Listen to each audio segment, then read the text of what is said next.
सध्या जगामध्ये Iran, America आणि इस्रायल यांच्यामध्ये युद्ध चालू आहे. हे आपण पाहत आहे. या गोष्टीचे आपण साक्षीदार आहे. परंतु त्यामागे नेमके कारणं काय आहेत? कशामुळे हे युद्ध होत आहे? आणि एकटा इराण हा कायम एवढा वादत का असतो? अमेरिकेचा हा युद्ध करण्यामागं काय कारण आहेत? इस्रायल यामध्ये का भाग घेत आहे?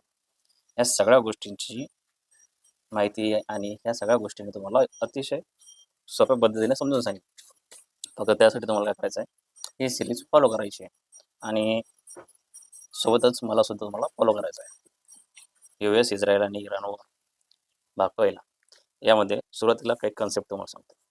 मित्रांनो, ह्या ज्या आंतरराष्ट्रीय राजकारणामध्ये एक गोष्ट लक्षात घ्या, कोणी कोणाचा मित्र किंवा कोणी कोणाचा शत्रू नसतं.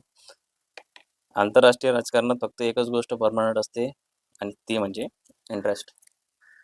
ज्या देशाचा दुसऱ्या देशाशी काही ना काही इंटरेस्ट जोडतो किंवा काही ना काही व्यापारिक किंवा भौगोलिक आणि इतर कोणत्याही प्रकारचे इंटरेस्ट जर दुसऱ्या राष्ट्राशी जुळत असतील किंवा दुसऱ्या राष्ट्राकडून एका राष्ट्राला फायदा होत असेल तरच त्या दोन देशांमध्ये डिप्लोमॅटिक रिलेशन्स राहतात.